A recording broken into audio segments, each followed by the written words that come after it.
ربي أعوذ بك من همزات الشياطين أعوذ بك ربي أن يحضرون رب اشرح لي صدري ويسر لي أمري واحلل عقدة من لساني يفقهوا قولي।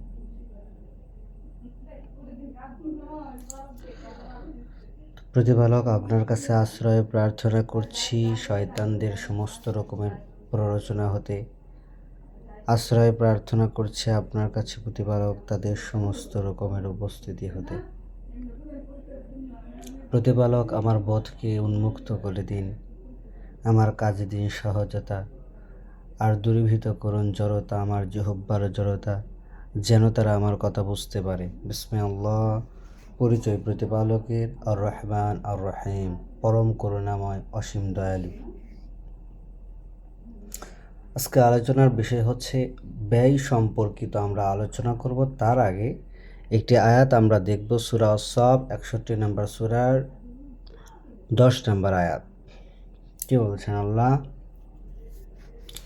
ইয়া আইয়ুহাল্লাযীনা আমানু, ইয়া আইয়ুহাল্লাযীনা আমানু, ওহে হে যারা বিশ্বাস এনেছ, হাল আদুল্লুকুম, কি তোমাদেরকে সন্ধান দেব, আলা তিজারাতিন, একটি বাণিজ্য সম্পর্কে, তুনজিকুম, তুনজিকুম, যা তোমাদের উদ্ধার করবে, যা তোমাদের রক্ষা করবে,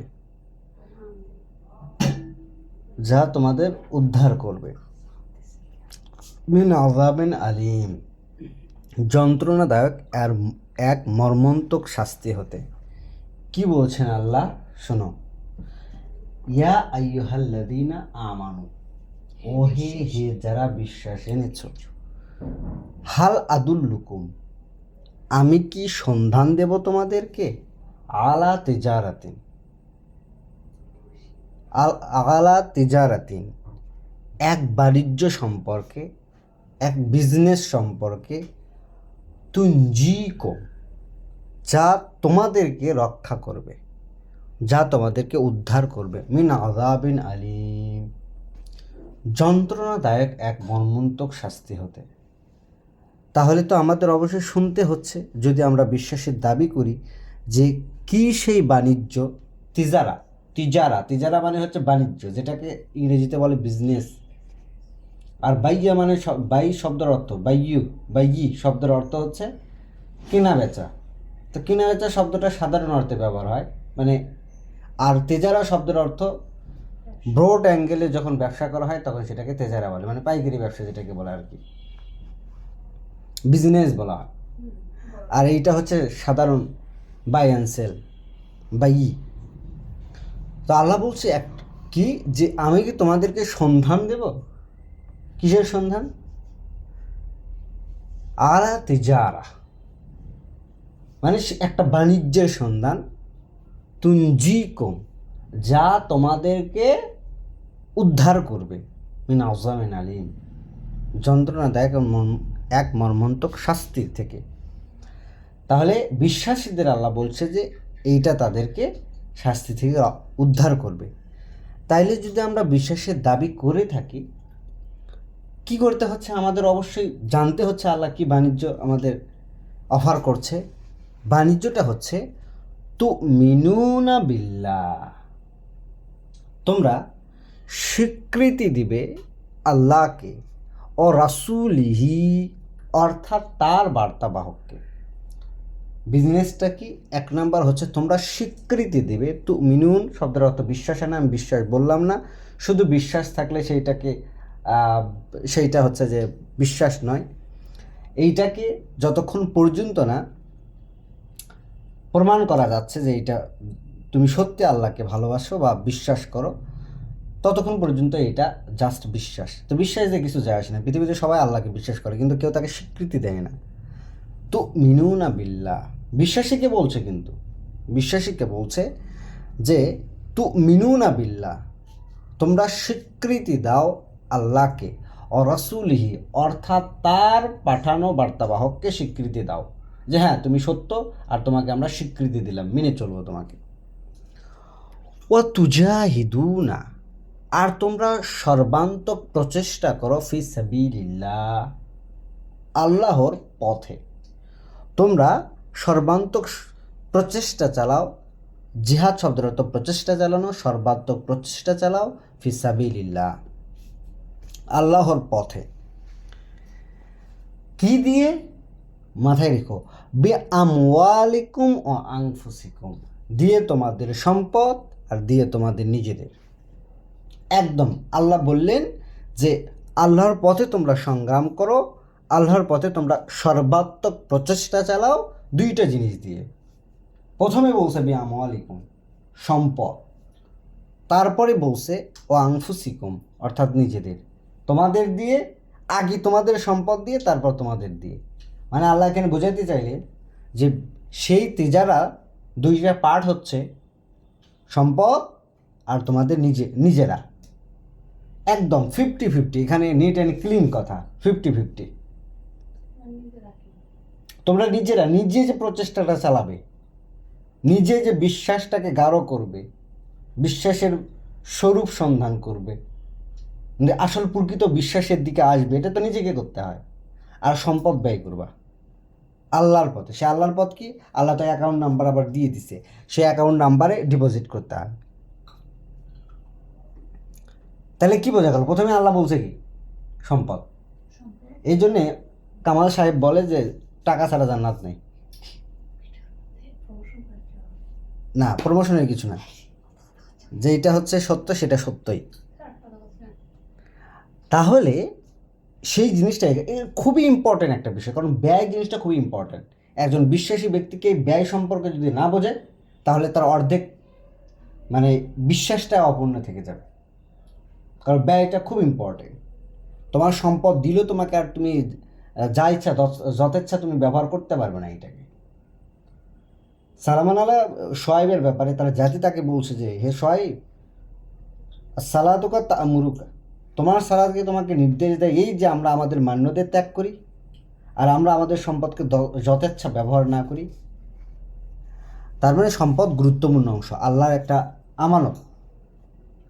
চাইলে কি ব্যবসাটা হচ্ছে যে তোমরা স্বীকৃতি দিবে আল্লাহকে, অর্থাৎ তার বার্তাবাহককে, আর প্রচেষ্টা চালাবে আল্লাহর পথে। কি দিয়ে? সম্পদের মাধ্যমে এবং নিজেদের মাধ্যমে, নিজেদের দ্বারা। তাহলে এখানে বোঝা যাচ্ছে যে এখানে 50-50, 50% সম্পদ, 50% নিজ। এখন প্রশ্ন হইতে পারে যে যার সম্পদ নাই সে কি করবে? নাও, সম্পদ থাকুক চাই না থাকুক, আল্লাহর পথে সম্পদ ব্যয় করতে হবেই হবে। এখন নাই সে ব্যয় করবে কি? যতটুকু আছে ততটুকুই ব্যয় করবে। হ্যাঁ, যার 10,000 আছে তার 1,000 টাকা ব্যয় করা যায় কথা, যার 10 লাখ টাকা আছে তার 1 লাখ টাকা ব্যয় করাও সেই কথা, যার 1 কোটি আছে তার 10 লাখ টাকা ব্যয় করাও একই কথা, আর যার 10 টাকা তার 1 টাকা। একটা উদাহরণ দিচ্ছি, একই। আল্লাহ এখানে বলছে সম্পদের পার্সেন্টেজের কথা, মানে কত পরিমাণ ডাজেন্ট মিন, হ্যাঁ যা আছে তার উপর। যেমন মনে করো যে আল্লাহ একটা ট্যাক্সে বসাইছে 20%, 1/5, 20% ট্যাক্স। তো এই ট্যাক্স সবাইকেই দিতে হচ্ছে। এখন কারো নাই, সে কি করে দিবে? কথা হচ্ছে সে যতটুকু পারে ততটুকু দিবে, কারণ আল্লাহ অফারই করতেছে এই জায়গাতে যে 50-50 সম্পদ, 50 হচ্ছে নিজ। তার মানে তোমার আছে অতটুকু, ওর থেকে যতটুকু হয় 5 টাকা 1 টাকা দাও। তাইলে একজন 5 টাকা 1 টাকা, মানে এটা একটা বিশাল অফার যে 5 টাকার 1 টাকা দেওয়া আর 5 লাখে 1 লাখ দেওয়া। 5 লাখে, হ্যাঁ তাই তো হচ্ছে না, 5 ভাগের 1 ভাগ, 5 লাখে 1 লাখ, 5 টাকায় 1 টাকা, 5 লাখে 1 লাখ, 5 কোটিতে 1 কোটি, সেম। তো যাকে আল্লাহ 1 কোটি 5 কোটি টাকা দিয়েছে তার 1 কোটি টাকা অনেক বেশি আমাদের কাছে মনে হইতে পারে, কিন্তু আল্লাহর কাছে তো দুটোই সেম। এর 1 টাকাও যা, ওর 1 কোটিও দেয়। তাইলে এটা অফার। এটা মূল কথা হচ্ছে কি, এটা ভার্স পড়তেছি, আল্লাহর কিতাব ভার্স পড়তেছি, এর মধ্যে কোনো ইয়ে নাই। সুতরাং এখানে 50-50 বোঝা যাচ্ছে। এবং তার আগে প্রথমে সম্পদ, কারণ সম্পদ মানুষ ব্যয় না করতে পারলে তার অন্তর কখনো নরম হবে না, পরিশুদ্ধ হবে না। তাহলে এখন আল্লাহ বলছে যে তোমরা প্রচেষ্টা চালাও আল্লাহর পথে, তোমাদের সম্পদ মানুষ নিজেকে দিতে চায়, সম্পদ দিতে চায় না। যালিকুম খায়রুল লাকুম, ওইটি তোমাদের জন্য সর্বোত্তম। ইন কুনতুম তা'লামুন, যদি তোমরা আদৌ এই বিষয়ে জানতে, ওইটি তোমাদের জন্য সর্বোত্তম যদি তোমরা আদৌ এই বিষয়ে জানতে। যদি দাও তাহলে কি করবে আল্লাহ? ইয়াগফির লাকুম, ক্ষমা করা হবে তোমাদের, মানে ইয়াগফির লাকুম, ক্ষমা করবেন তোমাদের অপরাধ, ইয়াগফির লাকুম, ক্ষমা করবেন তোমাদের যুনুবাকুম, তোমাদের অপরাধসমূহ। ওয়াদখিলুকুম, আর প্রবেশ করাবেন তোমাদেরকে জান্নাতিন, উদ্যানে, তাজরি মিন তাহতিহা আল আনহার, তাজরি মিন তাহতিহা আল আনহার, প্রবাহিত যার সারা অঞ্চল ঝর্ণা, নদী, জলপ্রপাত, ও মাসাকিনা তয়্যিবাতান, আর স্থান উত্তম, ফি জান্নাতিন আদান, বসবাসের উদ্যান, যালিকাল ফাউজুল আযীম, আর ওইটাই তো এক মহা সাফল্য। কি বললেন আল্লাহ? যে যদি তুমি সেইটা এই এই এই মানে তেজারা করো, এই দুইটা তেজারা, আল্লাহকে স্বীকৃতি দাও আর যদি প্রচেষ্টা চালাও আল্লাহর পথে সম্পদ দিয়ে আর নিজেদের দিয়ে, তাহলে আল্লাহ কি করবেন? অপরাধ ক্ষমা করবেন।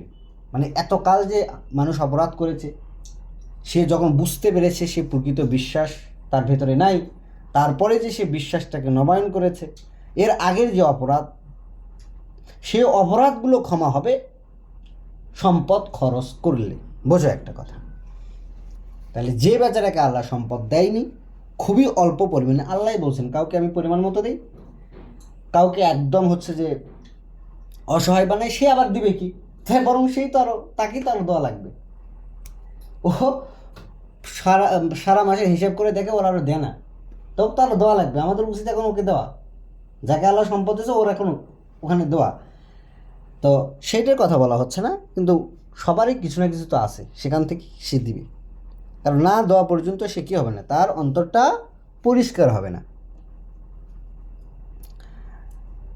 আর পৃথিবীতে বেশিরভাগ মানুষেরই সম্পদ আছে, কিছু না কিছু হলেও আছে, অল্প হোক আর বেশি। তো এখানে তো আল্লাহ পরিমাণের কথা বলেনি, বলছে হচ্ছে পার্সেন্টেজের কথা।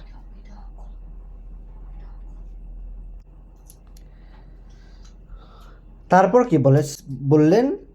ওয়াল উখরা তুহিব্বুনাহা, উখরা তুহিব্বুনাহা, তুহিব্বুনাহা,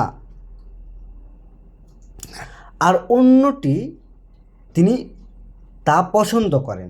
মানে এই যে কাজগুলো করা হলো তার মধ্যে থেকে, আর উখরা তুহিব্বুনাহা, আর আরেকটা যেটা হলো সেইটা হচ্ছে যা তিনি পছন্দ করেন, আর অন্যটি হলো যা তিনি পছন্দ করেন, সে কাজ করতে হবে।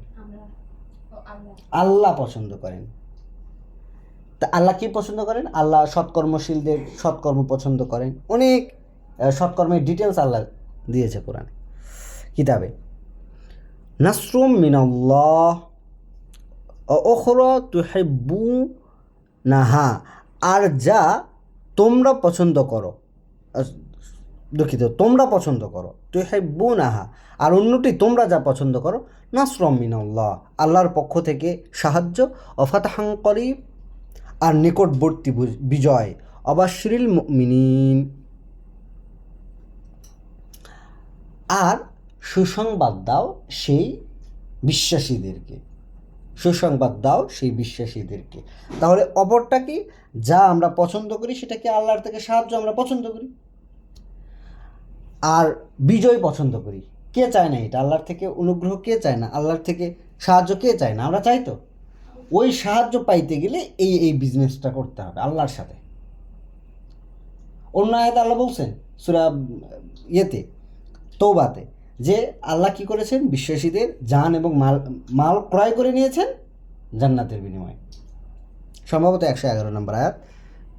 তো তো এই পরের আয়াতটা একদম অন্যরকম, যে এই আয়াতটা সালামান আল্লাহ ঈসা সম্পর্কিত, যে ইয়া আইয়ুহাল্লাযীনা আমানু কুনু আনসার আল্লাহ, হে বিশ্বাসীরা, ইয়া আইয়ুহাল্লাযীনা আমানু, হে যারা বিশ্বাস এনেছো, স্বীকৃতি দিয়েছো আল্লাহকে, কুনু আনসার আল্লাহ, তোমরা হয়ে যাও সাহায্যকারী আল্লাহর সাহায্যকারী হয়ে যাও। কামা ক্বালা ঈসা ইবনু মারিয়াম, যেমনটি বলেছিল মারিয়াম পুত্র ঈসা লিল হাওয়ারিয়িনা, হাওয়ারিদের উদ্দেশ্যে, তার সঙ্গীদের উদ্দেশ্যে, মান আনসারি ইলাল্লাহ, কে আসো আমার সাহায্যকারী আল্লাহর দিকে।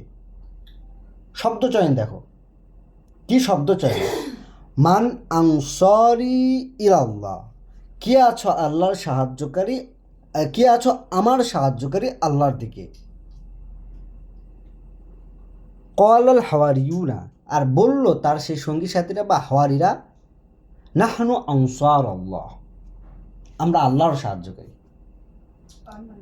ওর নয়, সালামান আল্লাহ ঈসা কিন্তু বলেনি, সালামান আল্লাহ ঈসা বলছে যে কে আমার সাহায্য করে আল্লাহর দিকে, আর তারা অ্যান্সার দিচ্ছে যে নাহনু আনসার আল্লাহ, আমরা সাহায্য করি আল্লাহর, তোমার না কিন্তু, কারণ তুমি ডাকছো কার দিকে, আল্লাহর দিকে, সে আল্লাহর সাহায্যকারী আমরা। ফাআমানা তাইফা, অতপর বিশ্বাস আনলো, স্বীকৃতি দিল একটি দল, মিন বানি ইসরাঈলা, ইসরায়েলের বংশধর থেকে, অকাফারা তাইফা, আর প্রত্যাখ্যান করলো অন্য একটি দল। ফাআইয়াদনাল্লাযীনা আমানু আলা আদুবিহিম ফাসবাহু জাহিরিন, অতপর আমরাই শক্তিশালী করলাম বিশ্বাসীদের হাত তাদের শত্রুদের ওপর।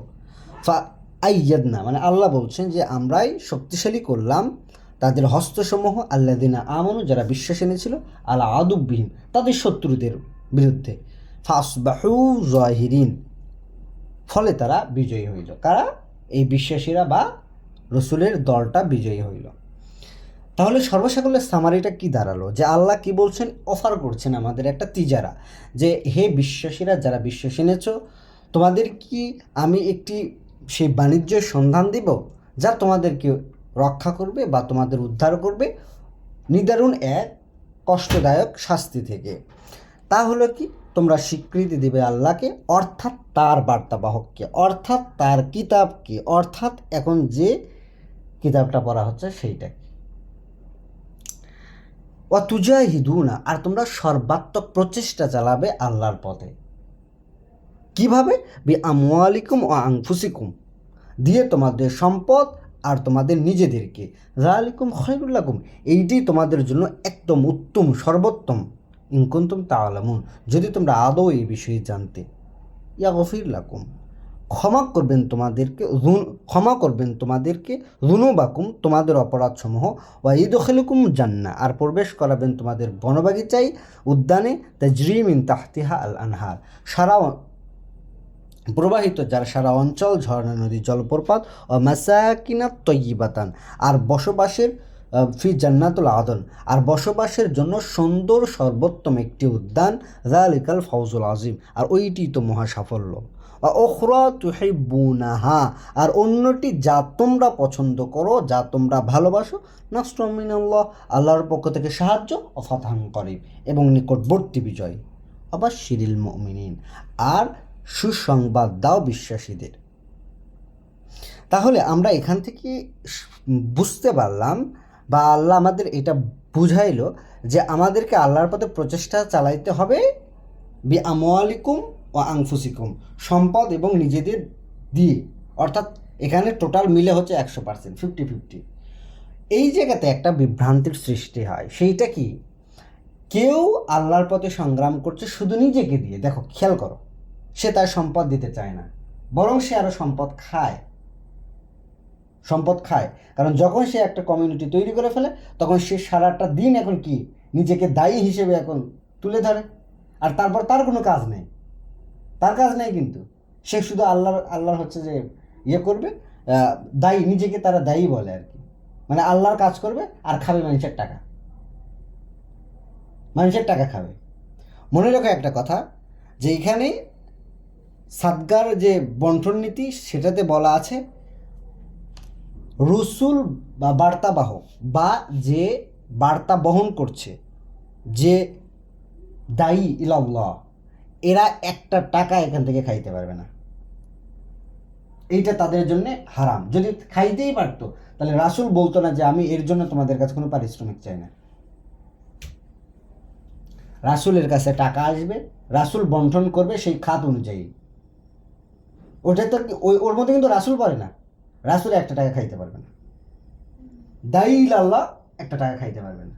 বরং তার কাছে টাকা আসলে সে কী করতে পারবে, সেইটা খাত অনুযায়ী, সাদাকা ফান্ড অনুযায়ী, সাদগাতে যারা সংযুক্ত, মানে যারা কাজ করতেছে তারা খাইতে পারবে, রাসূল নয়, বা দায়ী আল্লাহ নয়। বার্তাবাহকও খাইতে পারবে না। কেন খাবে? তার নিজের ইয়ে নেই, কর্ম করবে না সে। আল্লাহ বলেছেন রসুলকে যে দিনে তোমার প্রচণ্ড কর্মব্যস্ততা, তাই রাতে তুমি কোরআন পাঠ করো, আবৃত্তি অনুশীলন করো। এইটা বলছে কেন? দিনে কোনো কাজ নেই, দিনে কাজ তার নিজের জীবিকার জন্য।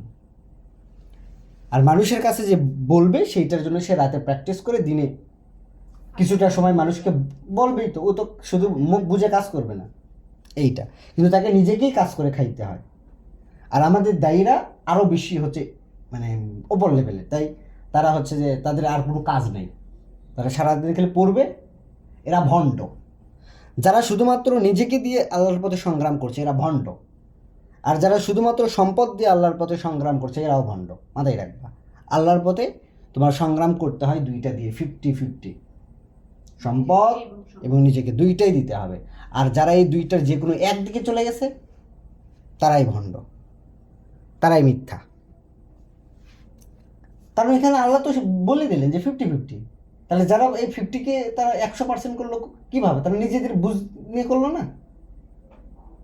আর সবচেয়ে বড় কথা হচ্ছে আউটপুট নেই সেই জায়গাতে। কারণ ও মানুষের টাকা খায় আর সারাদিন হচ্ছে বসে বসে কিতাব পড়ে। মানে ব্যাপারটা এরকম যে একবার ডক্টর আবদুল্লাহ জাহির একটা কথা বলছিলেন যে ইসলামিক ইউনিভার্সিটির কিছু কিছু প্রফেসর আছে, তারা ক্লাস করে না, মাসে মাসে বেতন নেয়, কিন্তু ঢাকায় বসে বসে তারা আকিদার বই লেখে। ব্যাপারটা এরকম। তো আল্লাহ আমাদের প্রকৃত বুঝ দিক। আমরা এখান থেকে বুঝতে পারলাম। আমরা পরবর্তী আলোচনাটা করব ব্যয় সংক্রান্ত নিয়ে, কীভাবে কিতাবে আল্লাহ ব্যয় বিষয়টাকে আলোচনা করেছেন। এটা বিশদ আকারে আলোচনা করেছেন। আমরা একের পর এক পর্ব আকারে আনবো ইনশাআল্লাহ। আল্লাহ যদি আমাদের থেকে তা চান, অবশ্যই তিনি আমাদেরকে এই সুযোগটি দিবেন যদি তিনি চান। রব্বানা আমান্না বিমা আনজালতা ওয়াত্তাবা'না রাসূলা ফাকতুবনা মা'আশ শাহিদিন। সালামুন আলাইকুম।